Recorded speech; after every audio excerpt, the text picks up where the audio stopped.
Hi అండి, welcome to my channel Bhagyalakshmi పచ్చ. ఎలా ఉన్నారు? బాగున్నారా? నేను కూడా చాలా బాగున్నాను. వీడియో చూసే వాళ్ళందరికీ ఒక చిన్న రిక్వెస్ట్. వీడియో చూసిన వాళ్ళు తప్పనిసరిగా వీడియోకి అయితే ఒక చిన్న లైక్ కొట్టండి. మీరు ఇచ్చే లైక్ అనేది నాకు మంచి మోటివేషన్గా ఉండిద్ది. ఉదయం పిల్లల్ని నిద్రలేపి స్కూల్కి పంపించడం అనేది మనకు ఒక పెద్ద టాస్క్. పిల్లలు స్కూల్కి వెళ్ళేంత వరకు వాళ్ళకి మనకి మధ్య ఒక బాహుబలి యుద్ధమే జరిగిపోయిద్ది అనుకోండి. ఉదయం నిద్ర లేపటం దగ్గర నుంచి మొదలు పెట్టుకున్నాం అనుకోండి. నిద్ర లేపటం అనేది మనం 6 గంటలకు నిద్ర లేపామనుకోండి, వాళ్ళు నిద్ర లేస్తున్నాం అని చెప్పి 6:30కి అలా నిద్ర లేస్తారు. కనీసం ఈలోపు మనం ఒక 5-6 సార్లు 10 సార్లైనా కేకలు వేసి నిద్ర లేపుతాము. అక్కడి నుంచి రెడీ అవ్వటానికి కూడా చాలా నిదానంగా నీట్గా రెడీ అవుతారు. ప్రతి ఒక్క పని మనం చెప్పాలి. బ్రష్ చేసుకోవాలి, వేడి నీళ్ళు తాగాలి, టిఫిన్ తినాలని ప్రతి ఒక్కటి మనం చెప్తేనే చేస్తారు. మనం చెప్పకపోతే చెయ్యరు. చిన్నపిల్లలంటే పర్వాలేదు, చిన్నపిల్లలు కాబట్టి వాళ్ళకి తెలియదు కాబట్టి ప్రతి ఒక్కటి మనం చెప్పాలా, చెప్పి చేపించాలా. వాళ్ళకి చేయటం చేత కదనుకోండి, మనం దగ్గర ఉండే మనమే చెయ్యాలి. చిన్నపిల్లలైతే పర్వాలేదు, 7 ఇయర్స్ 8 ఇయర్స్ అంతవరకు మనమే చెయ్యాలి. ఇంకా అక్కడి నుంచి పిల్లలు వాళ్ళంతటా వాళ్ళే నిద్ర లేవటం, వాళ్ళ పనులు అనేవి వాళ్ళే చేసుకునేటట్టు ఉండాలి. చిన్నపిల్లలు అని చెప్పేసి ఫస్ట్ నుంచి మనమే అన్నీ అలవాటు చేస్తాం కదా. ఇంకా క్రమేపీ పిల్లలకు కూడా అదే అలవాటు అయిపోయింది. మనం నిద్ర లేపితేనే లెగుస్తారు, మనం ఏ పని చెప్తే ఆ పనే చేస్తారు. వాళ్ళు సొంతంగా వాళ్ళు చేయరు.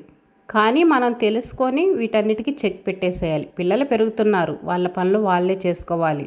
మనం వాళ్ళకి చెప్పాలి, ఇంకా రేపటి నుంచి నేను నిన్ను నిద్ర లేపినా 1-2 సార్లే పిలుస్తాను, అప్పటికి ఇంక నువ్వు నిద్ర లేవాలి, ఇంకెక్కువ సార్లు నేను పిలవను అని చెప్పేసేయాలి పిల్లలకి. 1-2 రోజులు మనం అలా చెప్పాలి. చెప్తే వాళ్ళకి అలవాటు అయిపోయింది. ఫస్ట్ రోజు నిద్ర లేపినప్పుడు లెగవడు వాడు. అలానే అంటారులే, వాళ్ళే నిద్ర లేపుతారులే అని మనం 1-2 సార్లు పిలుస్తాం కదా, పిలిచినా నిద్ర లేవరు. అలాంటప్పుడు మనం ఇంకెక్కువ సార్లు ఇంకా నిద్ర లేపకూడదు వాళ్ళని. వాళ్ళకే మెలకువ వచ్చేసి అమ్మ రోజు 5-6 సార్లు నిద్ర లేపేది, ఇప్పుడు ఎందుకు లేపట్లేదని వాళ్ళంతటా వాళ్ళే నిద్రలేస్తారు. కాకపోతే కొంచెం లేట్ అయ్యిద్ది, అంతకంటే ఏం జరగదు. నెక్స్ట్ ఏం పని చేయాలి అని కూడా మనం చెప్పకూడదు. ఇంకా వాళ్ళకి రోజు తెలుసు కదా, వాళ్ళు చేసే పనులే కదా. ప్రతిరోజు మనం చెప్తేనే చేస్తారు. మనం చెప్పినప్పుడు కూడా విసుక్కుంటారు. మనం 1-2 సార్లు చెప్తా ఉంటుంటే వాళ్ళు విసుక్కుంటూ ఉంటారు.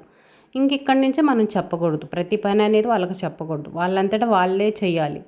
స్కూల్కి ఇన్ని గంటలకు వెళ్ళాలి, టైం అవుతుంది, ఆటో వచ్చిద్ది, ఆటో వచ్చేటప్పటికి ఆటో కానీ బస్సు కానీ ఏదైనా కానివ్వండి, ఆటో వచ్చేటప్పటికి లేట్ అయిపోయింది, నేను రెడీ అవ్వాలని పిల్లలకి ఒక ఆలోచన అనేది రావాలి.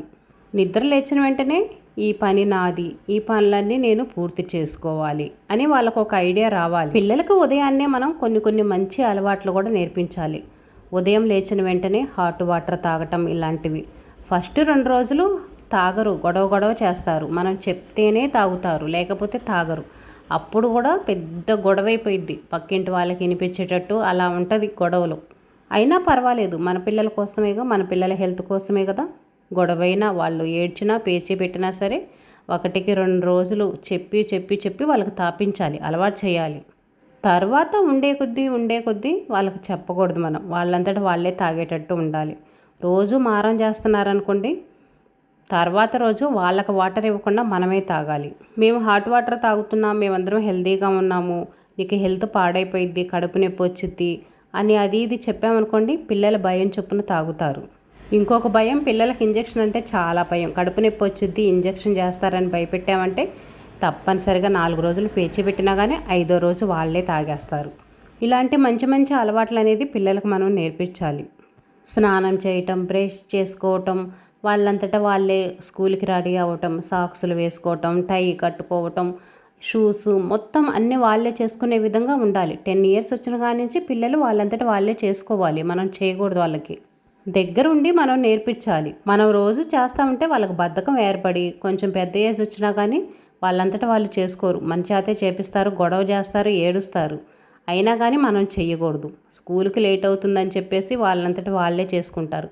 కాకపోతే ఫస్ట్ రోజు నీట్గా రెడీ అయ్యి వెళ్ళరు, టీచర్ అరిసిద్ది కదా. తర్వాత రోజు చక్కగా నీట్గా రెడీ అయ్యి అన్ని పనులు చక్కగా నేర్చుకుంటారు.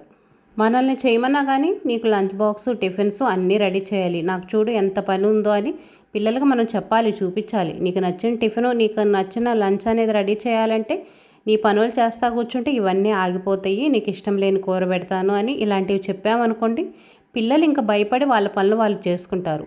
సేమ్ ఇది నా ప్రాబ్లమే అండి. నవీన్ చిన్నపిల్లగాడప్పుడు అన్నీ నేను చేసేదాన్ని.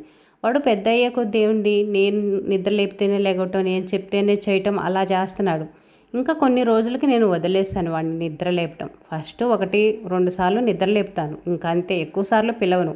వాడికి తెలిసిద్ది రోజు లేచే టయానికి మెలకువ వచ్చింది కదా. దుప్పట్లోంచి చూస్తూ ఉంటారు, టైం అవుతుంది అమ్మ నిద్ర లేపలేదేంటని. తర్వాత రోజు ఇంకా వాళ్ళే తెలుసుకొని లెగుస్తూ ఉంటారు, మనల్ని అడుగుతారు నిద్ర లేపలేదేంటమ్మా అని. ఇంకెక్కడి నుంచి నేను నీ పనులు ఏమీ చెప్పను, నీ పనులు అనేవి నువ్వే చెప్పకముందే చేసుకోవాలి అని ఇంకా అక్కడి నుంచి మనం చెప్తుంటే ఇంకా వాడంతట వాడే నిద్ర లేవటం, వాడి పనులు వాడే చేసుకోవటం, చక్కగా స్కూల్కి వెళ్ళిపోవటం, టయానికల్లా రెడీ అవ్వటం. పిల్లలకు మనం ఏది నేర్పిస్తే అదే నేర్చుకుంటారు. కాకపోతే ఫస్ట్లో కొంచెం గొడవ చేస్తారు. గొడవ చేసినప్పుడు వీడు గొడవ చేస్తున్నాడు, మనం చెప్పినట్లు వినట్లేదని వదిలేసామనుకోండి, అలా మొండిగా తయారైపోతారు. పిల్లల్ని అలా వదిలేయకుండా పిల్లలకి మంచి చెడు అనేది మనం చెప్పి నేర్పిస్తూ ఉండాలి. పిల్లలకి లంచ్ బాక్స్ కూడా వాళ్ళకి నచ్చిందే పెట్టాలి వీలైనంత వరకు. అప్పుడు పిల్లల బాక్స్ అనేది వెనక్కి తీసుకురాకుండా మొత్తం తినేసి వస్తారు. ఈరోజు టిఫిన్ అయితే టమాటా రైస్ చేశాను. ఇంకా టమాటా రైస్ పిల్లలకి టిఫిన్గా అదే పెట్టాను, లంచ్ బాక్స్కి కూడా అదే పెట్టాను. ఇలాంటి రైసులు చేసి పెడితే పిల్లలు ఇష్టంగా తింటారు. అన్ని కూరలు పెట్టినా పిల్లలు తినడానికి ఇష్టపడరు. బలవంతాన మనం కొన్ని కూరలు పెట్టకూడదు. వయసు పెరిగేటప్పటికి వాళ్ళే కొంచెం కొంచెం అలవాటు అవుతూ ఉంటారు. కానీ ఒక్కసారిగా వాళ్ళకి ఇష్టం లేని పెట్టి బలవంతాన తినమన్నా కూడా తినరు. వయసు పెరిగే కొద్దీ క్రమేపీ మనం అలవాటు. నవీన్ అయితే వాడి పనులన్నీ వాడే చేసుకొని చక్కగా స్కూల్కి రెడీ అయ్యి ఆటో వచ్చేటప్పటికి ఇంక ఇదిగోండి వెళ్ళిపోతున్నాడు. ఇప్పుడే కాదు, 4-5 ఇయర్స్ నుంచి వాడే సాక్సులు వేసుకోవటం, వాడే డ్రెస్ అంతా రెడీ అవుతూ ఉంటాడు. కాకపోతే నిద్ర లేపేటప్పుడే ఒక్క ప్రాబ్లం, ఇప్పటికి కూడా నేనే నిద్ర లేపాల్సి వచ్చింది. కానీ ఈ సంవత్సరం నుంచి రూట్ మార్చేశాను. పిల్లలకు మన భయం ఉన్నా లేకపోయినా టీచర్స్ భయం ఉంటుంది. టయానికి వెళ్ళకపోతే వాళ్ళు బయట నిలబెడతారు, ఇంకా పనిష్మెంట్ ఇస్తారని ఆ భయం చొప్పున పిల్లలు త్వరగా నిద్ర లేస్తారు. మనం ఏ కూరైనా కానీ కొంచెం టేస్టీగా చేసి పెట్టామనుకోండి, పిల్లలకు నచ్చే విధంగా క్రమేపీ అన్ని కూరలు తినడానికి ఇష్టపడుతుంటారు. మనం ఇంట్లో మసాలాలు అవి తినమని పిల్లలకు కూడా అలాంటివి వేయకుండా ఏదో ఉప్పు కారాలు తక్కువ వేసి ఉప్ప చప్పగా చేస్తూ ఉంటాం. అలాంటివి తినమంటే పిల్లలు ఏం తింటారు? బలవంతాన మనం ఎంత కొట్టినా కానీ తినరు, వాళ్ళు ఇష్టపడరు తినటానికి. అందుకని వాళ్ళకి ఏ కూరైనా సరే నోటికి రుచిగా ఉండేటట్టు చేసామంటే ఇంకా చిన్నంగా అలవాటు అవుతుంటారు. మా అమ్మాయి ఉంది, చిన్నప్పుడు ఇలాంటి పప్పు ఫ్రైలు తప్పనిచ్చి పులుసు కూరలు అలాంటివి తినడానికి ఇష్టపడేది కాదు. ఇప్పుడు చిన్నంగా తనకి ఏదైనా కూర చేశాను అనుకోండి, ఇంట్లో వంకాయ టమాటా కానీ దొండకాయ టమాటా అలాంటివి చేస్తుంటాను నేను. వాళ్ళు కొంచెం తిని వాళ్ళకి నచ్చింది, బాగుంది టేస్ట్ అనుకుంటే ఇంకా దాన్నే తినటం కంటిన్యూ చేస్తున్నారు. పిల్లలకి ఇష్టం లేని కూరలు అలవాటు చేసే ఇంకొక మంచి టిప్ ఏంటంటే, వాళ్ళకి ఇష్టం లేని కూర అయిన రోజు వాళ్ళకి నచ్చినట్టుగా వడియాలు కానీ అప్పడాలు కానీ ఆమ్లెట్లు కానీ ఇలాంటివి వేసి పెట్టామంటే ఆ కూర వేసుకొని ఆమ్లెట్ నంచుకొని తింటారు. మా ఇంట్లో మాత్రం ఇంతే. నవీన్ ఏ కూర పడితే ఆ కూర తినడు, వాడికి ఇష్టం ఉండదు. వాడికి ఇష్టం లేని కూర చేసిన రోజు అప్పడాలు వేయించడం కానీ, లేదనుకోండి వాడికి ఆమ్లెట్ అంటే చాలా ఇష్టం. ఆమ్లెట్ వేసి పెట్టానంటే ఇంక ఇష్టంగా తింటాడు, వంక పెట్టడు ఈ కూర వద్దు అదొద్దు ఇదొద్దు అని. మీరు కూడా ఈ టిప్ ఫాలో అవ్వండి. పిల్లలు ఎగ్స్ అనేవి ఇష్టంగా తింటారు. కూర వేసి మీకు నచ్చిన ఆమ్లెట్ కానీ ఎగ్ కానీ చేసిస్తానంటే వాళ్ళే తింటారు. పిల్లలకి ఇంకొకటి, బయట కొనుక్కొని తినే అలవాటు అనేది ఎక్కువ చేయకూడదు. పిల్లలు స్కూల్ నుంచి వచ్చేటప్పటికి వాళ్ళకి రెడీగా మనం స్నాక్స్ అనేది ఏదో ఒకటి చేసి పెట్టాలి. చేసి పెట్టామనుకోండి, వాళ్ళకి బయట ఫుడ్ తినాలని ఇంట్రెస్ట్ కలగదు. ఆకలితో వస్తారు, వచ్చినప్పుడు మనం పెట్టామనుకోండి ఏదో ఒకటి తినేస్తారు. అది కూడా వాళ్ళకి నచ్చింది పెట్టామంటే ఇంకా బయట ఫుడ్ అనేది అస్సలు కడగరు.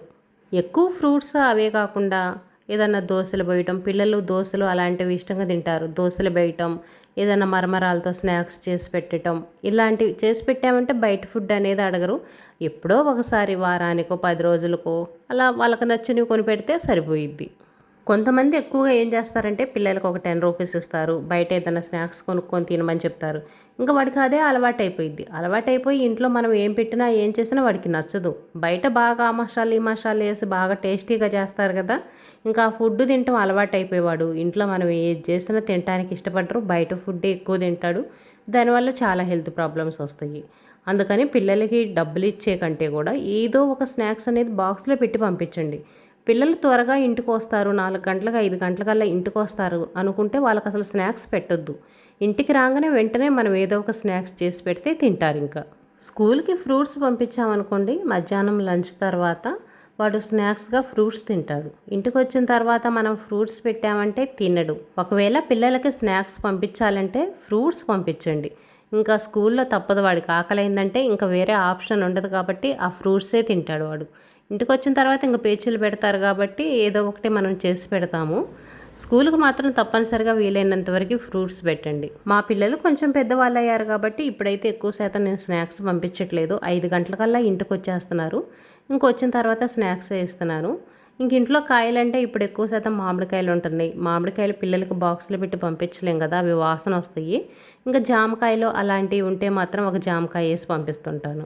ఏదైనా పిల్లలు మనం అలవాటు చేసిన దాన్ని బట్టి నేర్చుకుంటారు. కాకపోతే ఫస్ట్లో మొండికేస్తారు, నేర్చుకోరు, తినమంటారు, గొడవలు చేస్తూ ఉంటారు. క్రమేపీ చిన్నగా మనం ఇంకా అలవాటు చేయటమే వాళ్ళకి. మనం కూడా ఇష్టం లేనిది తినాలంటే తినగలుగుతామా, ఇంత ఏజ్ వచ్చినా కానీ. పిల్లలు కూడా అంతేను.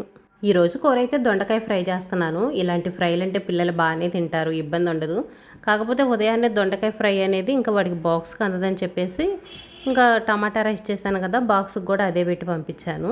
దొండకాయలు కొంచెం కట్ చేయాలన్నా ఫ్రై చేయాలన్నా ప్రాసెస్ అనేది ఎక్కువగానే ఉంటుంది. మనకు త్వరగా పని అవ్వాలంటే దొండకాయలు కట్ చేసే కట్టర్ మిషన్లు ఉంటాయి కదా, అవి తెచ్చుకోవటం బెస్ట్. నాకైతే లేవు. ఇంకా నేను ఎక్కువ శాతం కూరగాయలు అనేవి కత్తిపీటతోనే కట్ చేస్తుంటాను. చాకుతో కూడా కట్ చేయటం నాకు అంతగా అయితే రాదు. ఏదో 1, 2 ఒక ఉల్లిపాయ, 2 టమాటాలు అలాంటివి అయితే కట్ చేస్తా. కానీ మరిన్ని కూరగాయలుగా కట్ చేయాలంటే మాత్రం ఇంక ఇలా కత్తిపీటతోనే కట్ చేస్తాను. ఫ్రైలు కూడా డీప్ ఫ్రైలు చేయను. పిల్లలు అడుగుతూ ఉంటారు, డీప్ ఫ్రై చేసి బాగా క్రిస్పీగా కరకరలాడేటట్టుగా పకోడీలాగా చేస్తాం చూడండి, అలా చేయమని అడుగుతారు. ఎప్పుడు అలా చేయమంటారు, కానీ నేను చేయను. నార్మల్ ఫ్రైయే చేస్తాను. మనం కూర చేసుకుంటాం కదా, అలాంటి ఫ్రైయే చేస్తాను. వాళ్ళ ఇష్టం కోసం ఇంకెప్పుడన్నా ఒకసారి, నెలకొక్కసారో 2 నెలలకొక్కసారో వాళ్ళ కోరికలు కూడా తీర్చాలి కదా, అందుకని ఎప్పుడో ఒక్కసారి డీప్ ఫ్రై చేస్తాను అంతే. ఇదిగోండి నార్మల్ ఫ్రైయే చేశాను. ఇంకా ఫ్రై కొంచెమే కాబట్టి కొంచెం పచ్చడి చేద్దామని పచ్చిమిర్చి, టమాటాలు, వంకాయలు అవి అయితే వేయించి పక్కన పెట్టాను. పిల్లలకి ఏ విషయమైనా సరే మనం పదే చెప్పకూడదు, వాళ్ళకి విసుకొచ్చేసింది. ఈ మెంతేలు ఇలాగనే చెప్తా ఉంటుందిలేని మన మాట వినరు. 1, 2 సార్లు చెప్పాలి. అప్పుడు వాళ్ళకే అలవాటైపోయి 3వ సారి మన చేత చెప్పించుకోకుండానే పనులు చేస్తూ ఉంటారు. ఇదేనండి ఈరోజు వీడియో. వీడియో నచ్చితే లైక్ చేయండి, షేర్ చేయండి, సబ్స్క్రైబ్ చేసుకొని వీడియో ఎలా ఉంది కామెంట్ పెట్టండి.